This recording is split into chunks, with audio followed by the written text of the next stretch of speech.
पवन निर्मित स्थलाकृतियां।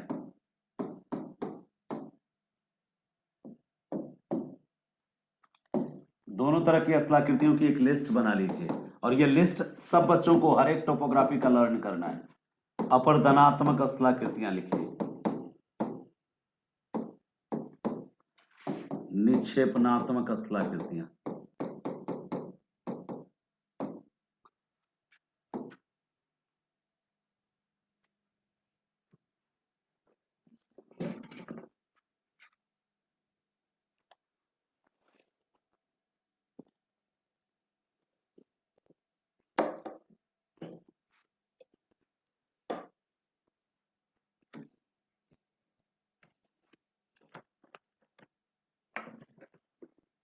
अपर्दनात्मक स्थलाकृतियां और निक्षेपणात्मक स्थलाकृतियां। अपर्दनात्मक में सबसे पहली स्थलाकृति लिखिए। सब लोग लिस्ट यदि पहले से बना के रखें तो ज्यादा बेहतर है।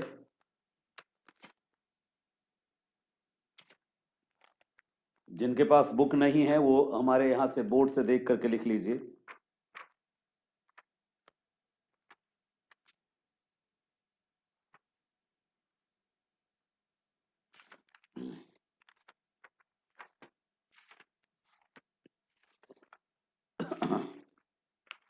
पहला लिखेंगे, सबसे इंपॉर्टेंट है ये, बात गर्त बोलते हैं, इंग्लिश में बोलते हैं ब्लो आउट बोलते हैं, ब्लो आउट, बात गर्त।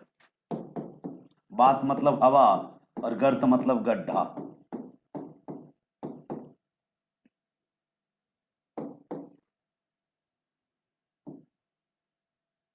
ब्लो आउट, बात गर्त।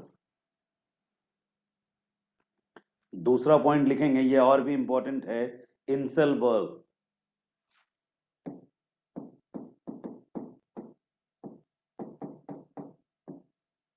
ये सबसे इंपॉर्टेंट है, इंसेलबर्ग। तीसरा पॉइंट लिखेंगे, छत्रक शिला, मशरूम रॉक बोलते हैं इसको, इंग्लिश में मशरूम रॉक बोलते हैं, हिंदी में बोलते हैं छत्रक शिला।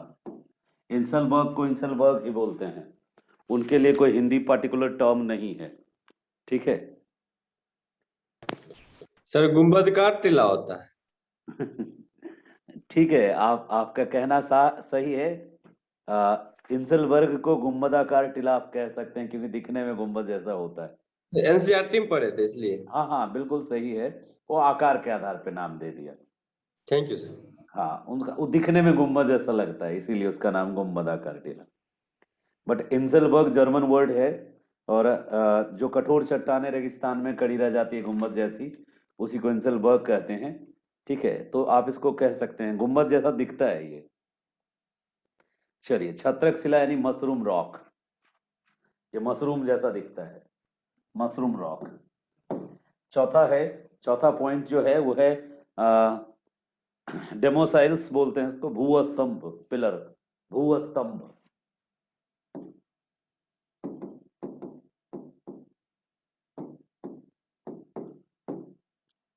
भूस्तंभ। पांचवा टाइप है जुगेन, जुजेन बोलते हैं, ज्यूजेन, ZEUGEN, जुजेन।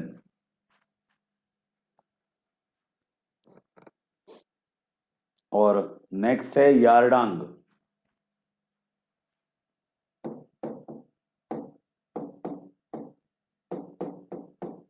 यार्डांग। और यार्डांग के बाद है ड्राई कांटर,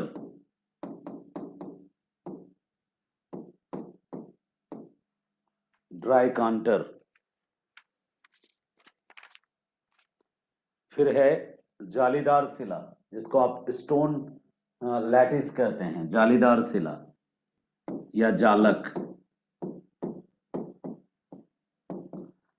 ये सारे पॉइंट्स आपके पास यदि सविंद्र सिंह आप ले लें तो इसके डायग्राम्स भी है उसमें अवेलेबल और सारे पॉइंट्स भी हैं अवेलेबल। तो इसकी मदद से एक नोट्स बनानी है आपको, और मेरी कोशिश होगी कि सविंद्र सिंह से अलग मैं इसको आपको सिंपल वे में एक्सप्लेन करने सिखा दूं कि किस में क्या लिखेंगे आप। अगला पॉइंट है पुल या खिड़की। इसको बात खिड़की भी कहते हैं। यही 9 इंपॉर्टेंट अपरदनात्मक स्थलाकृतियां हैं। परिवहन के दौरान जो स्थलाकृति है वो कोई खास बनती नहीं है। मैंने बताया परिवहन वाली स्थलाकृतियों को कहां से जोड़ देते हैं, अपरदन से या फिर निक्षेपण से। अब सीधे निक्षेपण पे आएंगे, निक्षेपणात्मक स्थलाकृति की बात करेंगे। निक्षेपणात्मक स्थलाकृति में पहला लिखेंगे बालू का स्तूप।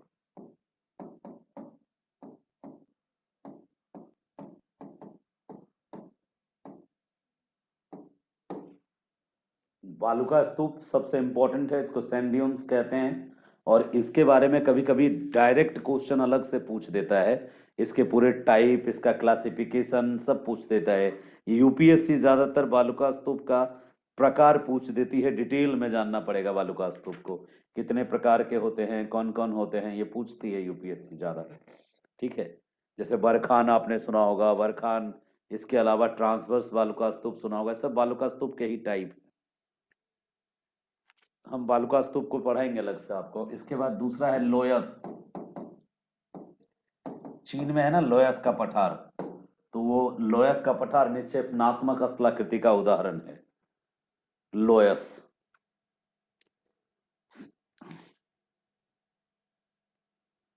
तो बस यही 2 पॉइंट्स है, लोयस।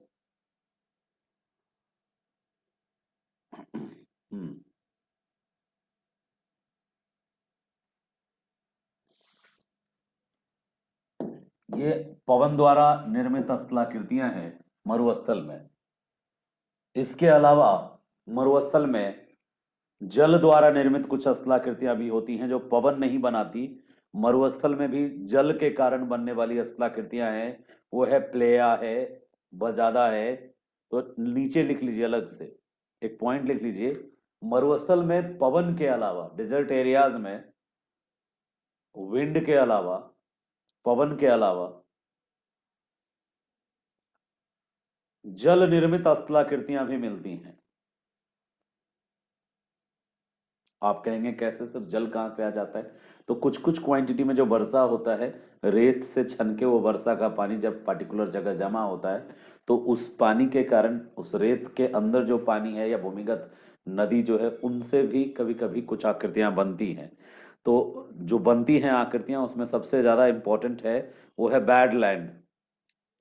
बैडलैंड टोपोग्राफी, बैडलैंड, जिसको रेवाइंस कहते हैं, बीहड़। बीहड़, बैडलैंड टोपोग्राफी डेजर्ट में भी मिलता है। खास करके जो सेमी डेजर्ट एरियाज है, जो पश्चिमी यूपी है, जो राजस्थान से सटा क्षेत्र है, तो उन क्षेत्र में जो सेमी डेजर्ट जोन है, जहां कम वर्षा होती है या फिर वर्षा होती है लेकिन ऐसी नहीं होती, भूमि का आकार जो है उत्खात, उबड़ खाबड़ ज्यादा होता है, वो बैडलैंड टोपोग्राफी ये सेमी डेजर्ट रीजन्स में पानी के कारण बनता है। एक दूसरा है प्लेया। सर पहला मैंने बोला बीहड़, दूसरा मैंने बोला बीहड़ को बैडलैंड टोपोग्राफी कहते हैं। चंबल नदी का पूरे भारत में फेमस है, हमारे पास ही है सर। अच्छा, आपके पास ही है? हाँ तो आपने देखा है बीहड़? जी बिल्कुल सर, अच्छा 2 ठीक है। किलोमीटर दूर ही है सर। ठीक है त्यागी जी, अगली बार आप वीडियो बना के भेजिएगा, ठीक है? जी सर, चुनाव के बाद जाना होगा जब देखेंगे सर। अच्छा, चुनाव के बाद जाएंगे, ठीक। प्लेया, प्लेया लिख लीजिए। प्लेया को बालसन भी बोलते हैं। प्लेया। प्लेया के बाद बजादा। बजादा, बजादा, ईटीसी कर दीजिए, ईटीसी एक्सेट्रा। अब देखिए, जो स्थलाकृतियां आपने यहां देखी है, अपरदनात्मक और निक्षेपणात्मक स्थलाकृतियां, इन स्थलाकृतियों का जो डायग्राम है वो इंपॉर्टेंट है। और डायग्राम मैनुअल होना चाहिए। मैनुअल मतलब हाथ से बनाने का प्रैक्टिस। ये नहीं कि गूगल में इमेज खोज के देख लिए, अच्छा ऐसा दिखता है, वो नहीं चलेगा। आपको मैन्युअली बनाने की कोशिश करनी है, जिसका पॉसिबल है उसी का बनेगा। जैसे बात गर्त का बनाना थोड़ा डिफिकल्ट है, हवा से बनी हुई गड्ढे वो बड़ा डिफिकल्ट है। आप एक प्लेन एरिया बनाइए, उसमें ऐसे ऐसे करके बना दीजिए, ये जो बन गया इधर हवा निकल गई इधर से रेत लेके, तो बीच में जो गड्ढा बन गया ये बात गर्त है। तो आप इस तरह का सिस्टम बना भी सकते हैं, ठीक है। ऐसा बना दीजिए, चारों तरफ से घेर दीजिए, थोड़ा सही लाइनिंग होनी चाहिए, और इसमें लिख के दे दीजिए बात गर्त। हो गया डायग्राम, ठीक है।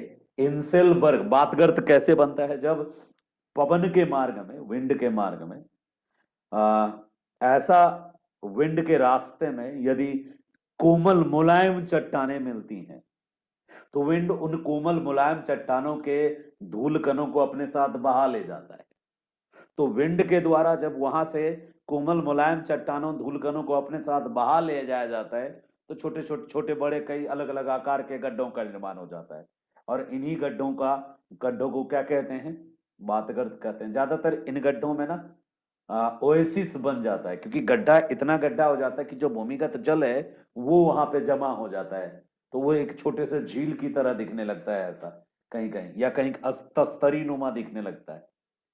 तो बात गर्त में कहीं कहीं ओएसिस भी निर्मित हो जाता है, कहीं कहीं बात गर्त जो है तस्तरी जैसा बहुत विस्तृत सा दिखता है। तो बात गर्त का निर्माण पवन की दिशा पर निर्भर करता है। बात गर्त का निर्माण उस क्षेत्र के चट्टानों की संरचना पर निर्भर करता है। कोमल मुलायम चट्टानों के ऊपर से जब मरुस्थलीय क्षेत्र में पवन गतिशील होता है, तब जाकर बात गर्त का निर्माण होता है। और बातगर्त तस्तरी जैसा आकार का एक मरुस्थल क्षेत्र में दिखने वाला एक स्थलाकृति है।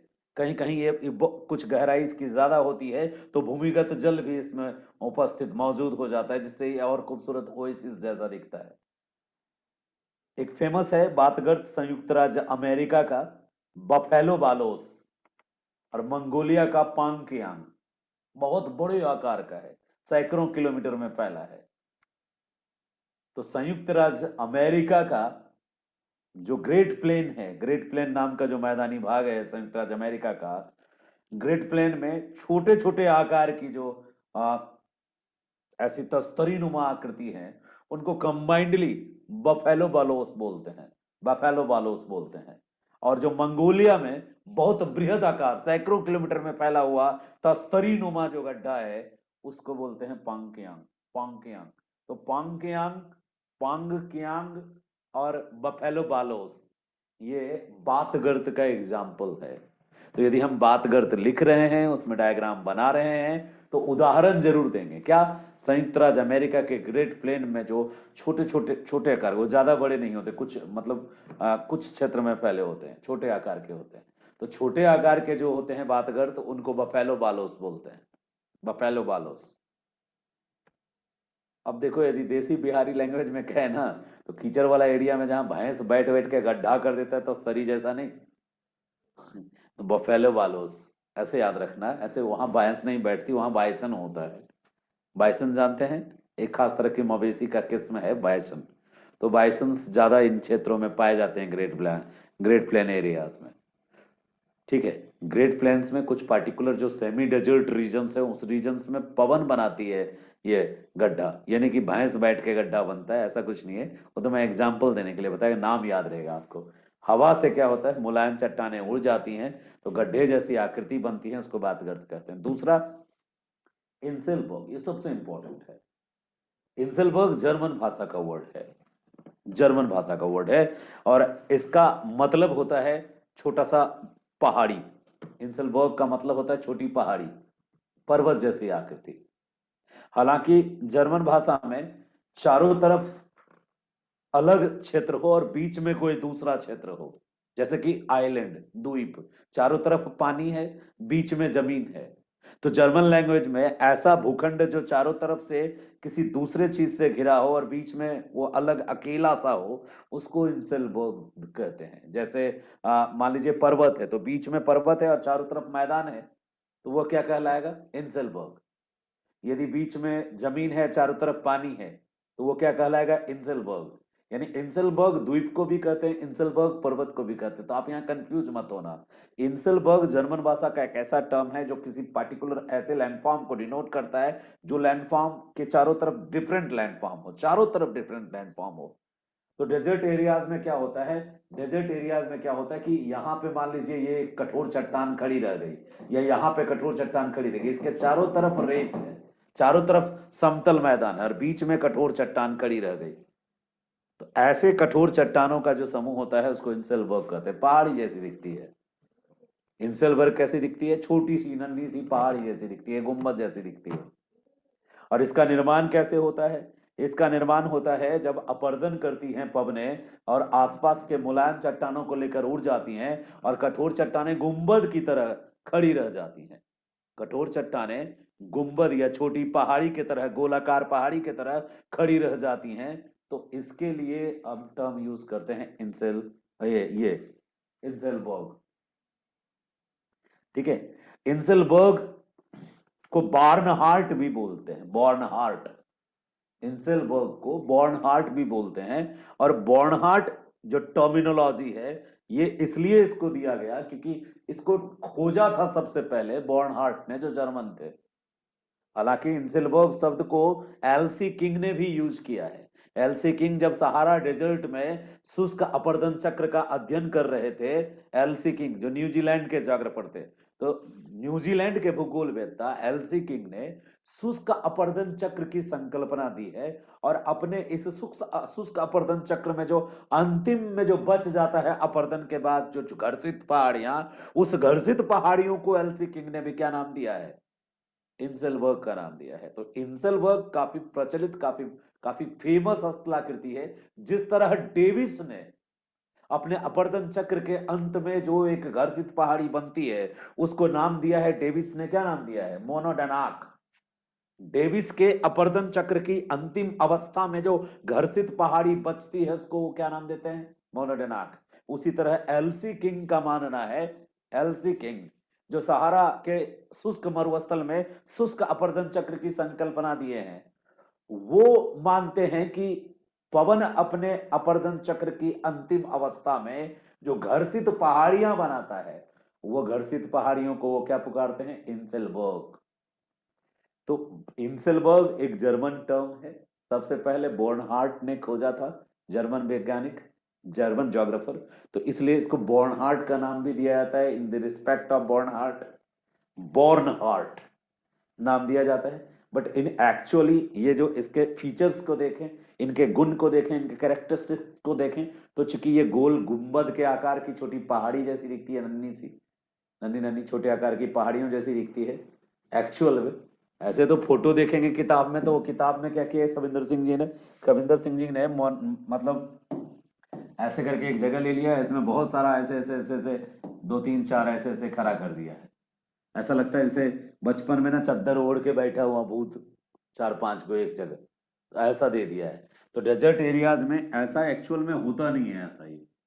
ठीक है, ये मैनुअल डायग्राम में बनाने के लिए दिखा दिया उन्होंने।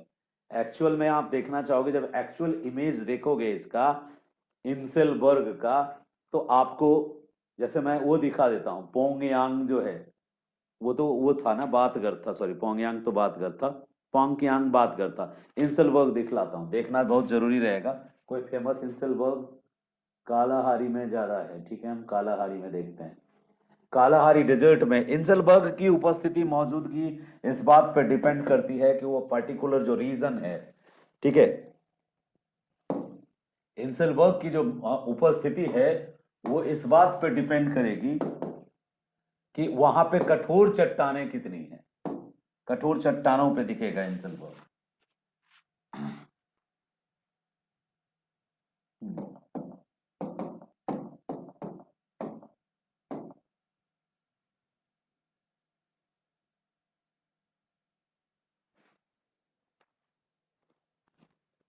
ये देखो, यहां ये भी एक इंसेलबर्ग है, ये भी एक इंसेलबर्ग है, लग रहा है गोल घर जैसा, पटना का गोल घर टाइप फीलिंग दे रहा है। ये सारे यहाँ इंसेलबर्ग हैं, वैरायटी ऑफ इंसेलबर्ग। जो मशरूम जैसा है वो छत्रक शिला है, और जो टीले गोलाकार टीले जैसा है वो इंसेलबर्ग है। तो कालाहारी मरुस्थल में, सहारा मरुस्थल में ऐसे अनगिनत इंसेलबर्ग आपको दिख जाएंगे, और ये इंसेलबर्ग आसपास की भूमि से ऊंचे होंगे, इसकी ढाल खड़ी होगी, ठीक है, स्ट्रेट होगी इसकी ढाल इंसेलबर्ग की। तो कुल मिलाकर के इंसेलबर्ग देख लिया आपने। एक्चुअल इमेज देखने से थोड़ा सा जो डायग्राम हम बनाने जा रहे हैं उस डायग्राम में कोई कंफ्यूजन नहीं होता है, दिक्कत नहीं होता है। तो बनाना डायग्राम कैसा है वो देख लिया आपने, एक साथ 2-3 इंसेलबर्ग बना सकते हैं। ये देखिए विकिपीडिया ने ये इंसेलबर्ग दिखाया है, ये विकिपीडिया का इंसेलबर्ग है, ये देखिए, ये रेगिस्तानी इलाके का इंसेलबर्ग है, एकदम चिकना होता है, लगता है जैसे टोपी है रखा हुआ, गोलाकार पहाड़ी जैसा। आसपास का मैदान देख रहे हैं आप, और उसके बीच में इंसेलबर्ग है, एक पीछे भी इंसेलबर्ग है, एक इधर भी इंसेलबर्ग है। इसी को बनाने के चक्कर में सविंदर सिंह जो है ऐसा मैप बना दिए, जैसे लग रहा है कि एक ही जगह छोटा छोटा।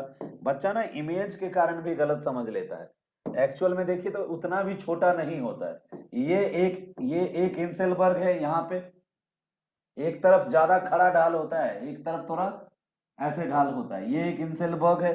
फिर एक ये इंसेलबर्ग है दिख रहा होगा, एक ये इंसेलबर्ग है दिख रहा होगा, एक इधर इंसेलबर्ग है दिख रहा होगा।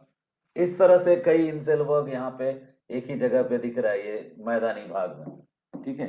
तो ये जो पूरा डेजर्ट रीजन है, ये कालाहारी मरुस्थल, सहारा मरुस्थल, गोबी मरुस्थल जैसा क्षेत्र है। तो मरुस्थल में जो कठोर चट्टाने हैं ज्यों के त्यों खड़ी रह गई, मुलायम चट्टानों को लेके उड़ गया हवा, और मुलायम चट्टानों को लेके जब इधर से हवा चढ़ी और इधर से उतरी, इसलिए ये स्लोप थोड़ा कम कम है, ये स्लोप खड़ी ढाल है, क्योंकि इधर हवा टकराते हुए गई, यानी हवा का जो डायरेक्शन है, पवन का डायरेक्शन भी साफ दिखता है।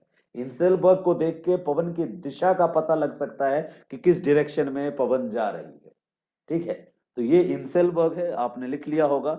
ये मरुस्थलीय अपरदन चक्र का जो समतल भाग है, जिसको पेडी प्लेन कहा, तो ये लिखना भी बहुत जरूरी है, आप लिख लीजिए।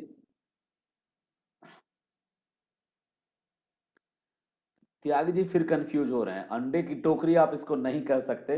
अंडे की टोकरी का संबंध किससे है? अंडे की टोकरी का संबंध है वो हिमनद द्वारा निर्मित स्थलाकृतियों से, ठीक है।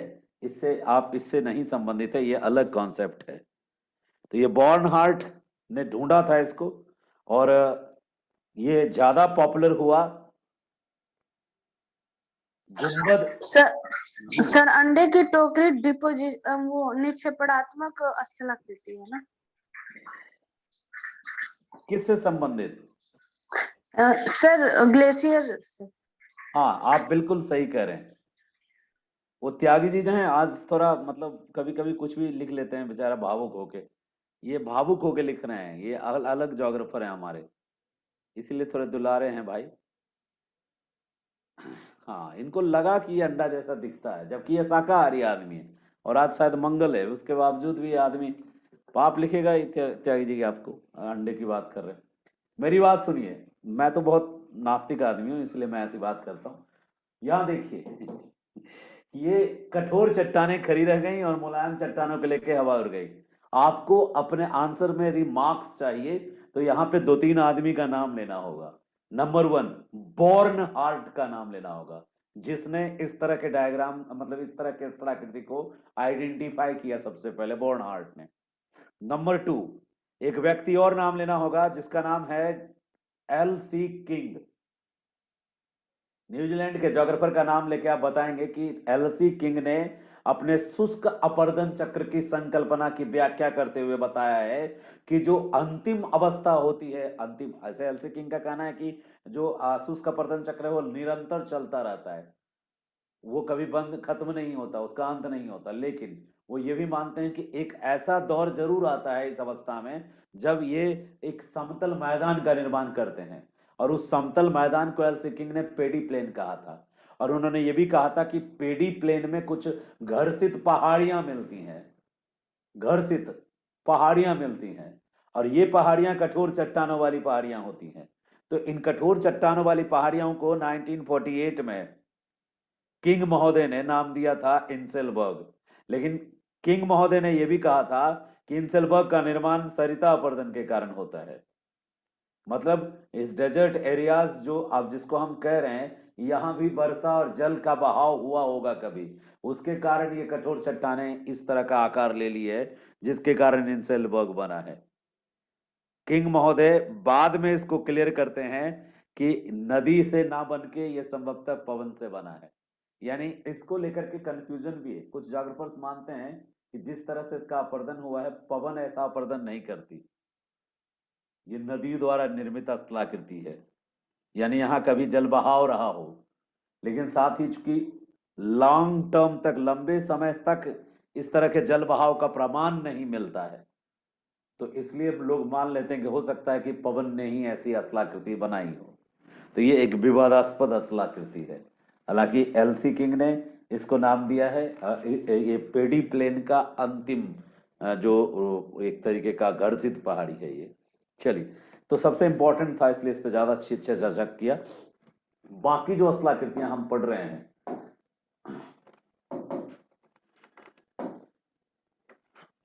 तो जो बाकी स्थलाकृतियां हैं हमारी, वो अब हम कल पढ़ेंगे। आज हम थोड़ा विलंब हो गए हैं, तो हम बाकी क्लास विलंब ना करके अगली क्लास को कंटिन्यू कर लेते हैं।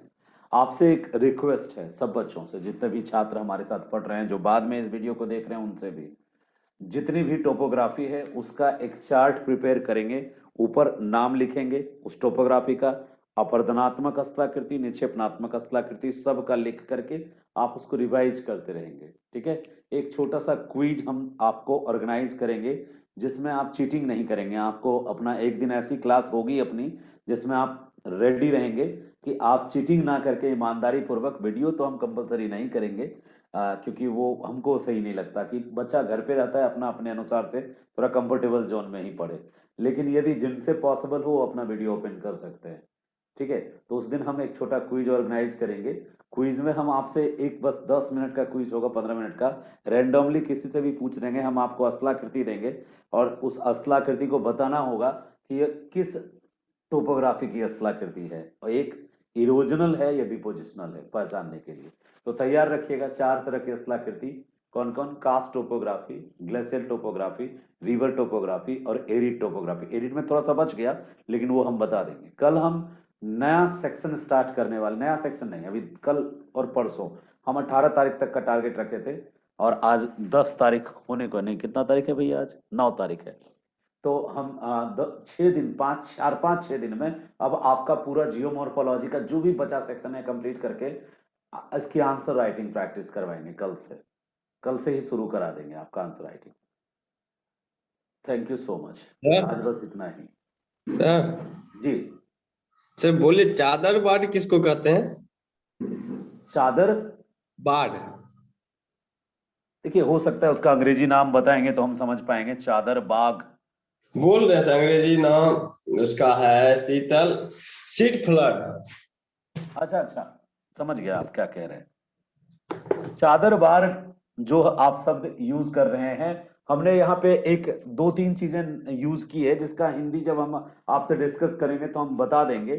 ठीक है, जैसे हमने एक यूज किया है यारडांग, यारडांग। एक यारडांग यूज किया है टर्म, और एक और टर्म यूज किया है मैंने ड्राई कांटर।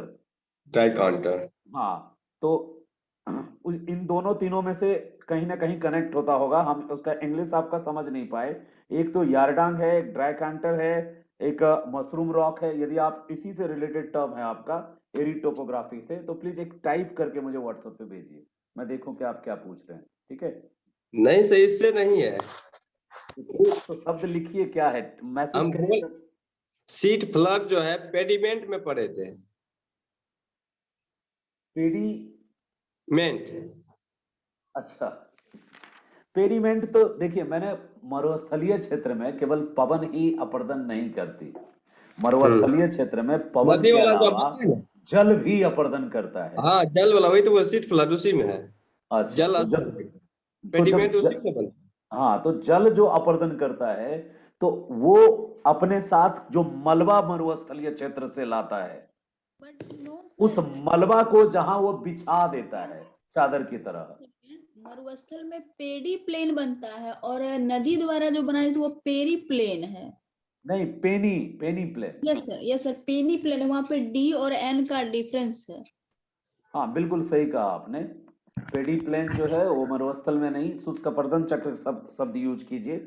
शुष्क अपर्दन चक्र का परिणाम है पेडी प्लेन, और एलसी किंग ने दिया। ये जो पूछ रहे हैं ना, ये एक यूनिक क्वेश्चन पूछ रहे हैं। सविंद्र सिंह की किताब में मेंशन है चैप्टर के एंड में कि जो डेजर्ट रीजन्स हैं, शुष्क क्षेत्र हैं, वहां कहीं कहीं जहां वर्षा, semi arid area, specially arid और सेमी एरिड, तो एरिड में तो जो आपने देखा स्थलाकृति पीछे लिखा हुआ है वो है, लेकिन जो सेमी एरिड जोन है वहां पे भी नदी, जो वर्षा का जल है या फिर जो जल प्रवाहित होता है, उसके द्वारा कई तरह की स्थलाकृतियां बनती हैं। उसी में जो वो जो बाढ़ की बात कर रहे हैं ना, चादर बाढ़, यस सर। वो बेसिकली बस वो जो पानी अपने साथ बहा के मलबा लाती है, और उस मलबे में जो पानी का अंश छिपा रहता है, एक छोटा सा जो जमीन जैसा आकृति, मलबा बिछा देती है आगे, उसके लिए ये टर्म यूज होता है। मैं बता दूंगा कल आपको, ठीक है? ठीक, thank you sir. Okay brother. एक बच्चे का मैसेज है कुछ। जी जी जी बिल्कुल, अभी आनंद करे लास्ट में दिया हुआ है। और पेडिमेंट अपने आप में भी स्थलाकृति है। पेडिमेंट किनारे पे लाके जो मलबा जमा कर देती है ना, बताते हैं कल, क्लियर हो जाएगा।